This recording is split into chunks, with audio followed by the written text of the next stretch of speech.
All right, welcome. We are going to be looking at the really important chord progression in the key of G. And when I say really important, what I mean is the most popular chord progression used in popular music. So this is a really, really great workout for you. It's going to help you get comfortable with chords. It's going to help you get comfortable with inversions. And it's actually going to give you a template that you can use to play popular songs, plus write your own beautiful music as well.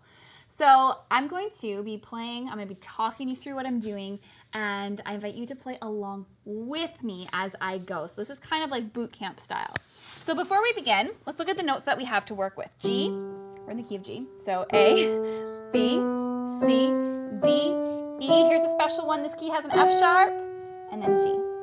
So before you begin any work in a key, any key, it's great to play that scale a few times over just to get really confident in the notes that you have to work with. So in the key of G, we have the 1 chord, which is based off of the first note of the G scale, G, B, D. We have the 5, which is based off of the 5th note, 1, 2, 3, 4, 5, D. And the reason this is an F sharp is because our G major scale had an F sharp, so we're just including it in this chord template. And then we have one up from there is the 6, which is a minor third. And then the 4, 1, 2, 3, 4, it's just C. So those are our chords. So let's just get comfortable with them. Play each of them twice. Here's our D, here's our E minor, and our C. I'm using my thumb as kind of the gauge. If my thumb lands on the note that I want to build the chord on, and I lock into this shape, it makes it much easier. It's less stress trying to kind of identify all the notes. I just find the starting note and maintain that shape. Let's add the left hand in. And we'll do it again. D, E minor, C. And now let's just play root notes in the left hand. And I'm matching the rhythm here. I'm going to do one more pass like that.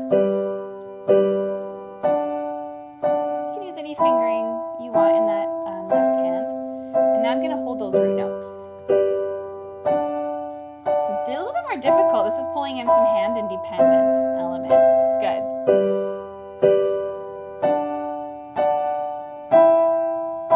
Okay, now I'm going to switch roles. So my left hand's going to play the chord.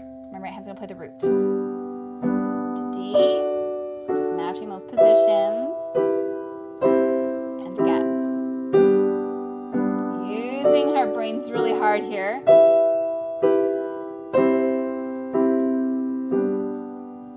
Okay, so that was round 1. Now we're going to be using an inversion pattern. So we're going to go from a root position G chord to a first inversion D chord, which sounds crazy, but look at all I'm doing is keeping my 5 finger where it is, dropping my thumb, and switching my 3rd finger for my 2 finger on the A. So if I slide my hand towards this front fallboard of the piano, it makes this transition smooth. And then I'm going to go to E minor, which is the next chord in our progression using root position.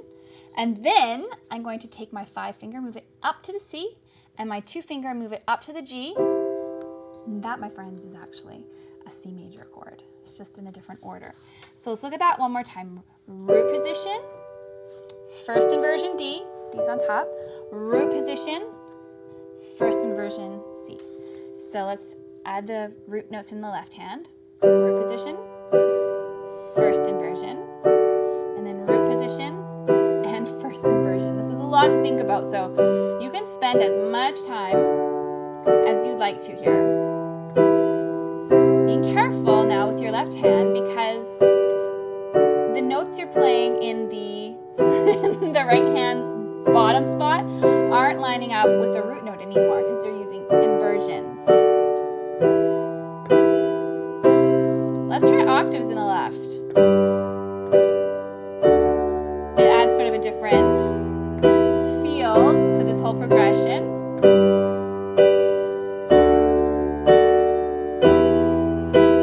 And now let's try fifth, so that will look like this. So I'm just playing the outer shell of the full chord in my left hand. These options work really well when you're building out accompaniments for songs. Okay, now we're going to work on another inversion pattern. This time time, instead of starting at a home base where it's really comfy and easy, we're actually going to start here. This is called a second inversion G chord, so D, G, and B. But what this does, look at this movement to our 5 chord, which is D. It's so smooth and simple.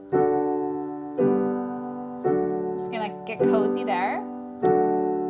And then we'll use a nice simple root position, minor 6 or E minor, and back to that first inversion C chord that we used in our last combination. So let's do that again. This is second inversion, G, root position D, root position E minor, and first inversion C. So let's do that again.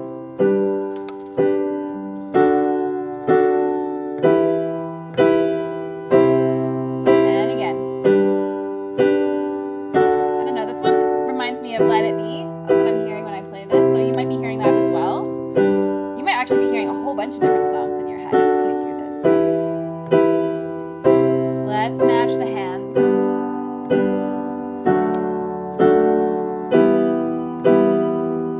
Watching for those fingering changes. So you notice how my 2 is engaged here?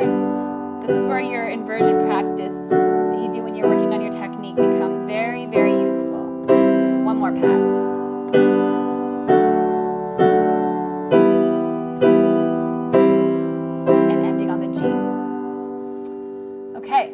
So we've got one more combination for you. So we're going to go from a first inversion G chord this time. We're going to move lower on the piano. So this is the shape we want. Then we're going to do some crazy finger work. We're going to move to a second inversion D chord. So we're going to use our 1, our 2, our 4. And then we're going to move, and you'll see why we're using this shape here, to a second inversion E minor, B, E, and G. And that's how this transition feels really, really seamless. And then that takes us to a root position C. So I'll do that again for you slow. B, D, G, A, D, F sharp. Everybody kind of shifts a little bit. B, E, G, and then C, E, G. So here we go. 1, 2, switch to D, and then E minor, and then C. And again, I'm using octaves in my left for some fun. And I'm breaking them up.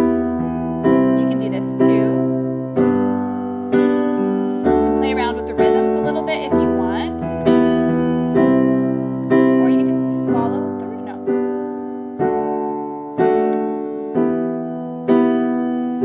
Do something really fun, you can break it up.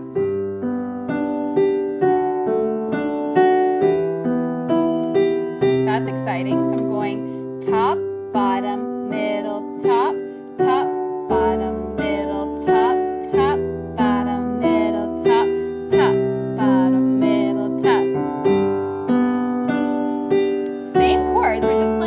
One at a time instead of all at once here.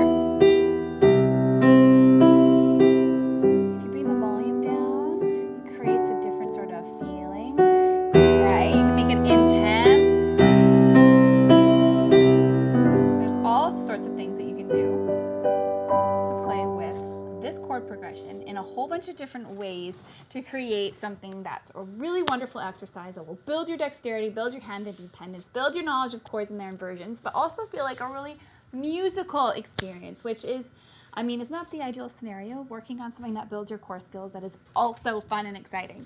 So there's a lot here. So you may want to isolate small sections of this and work on them one at a time, or you may just want to come back to this practice and do it with me on a semi-regular basis until you've mastered all of these movements. Comment below to let me know what your favorite combination was. Thank you so much for joining, and we'll see you around.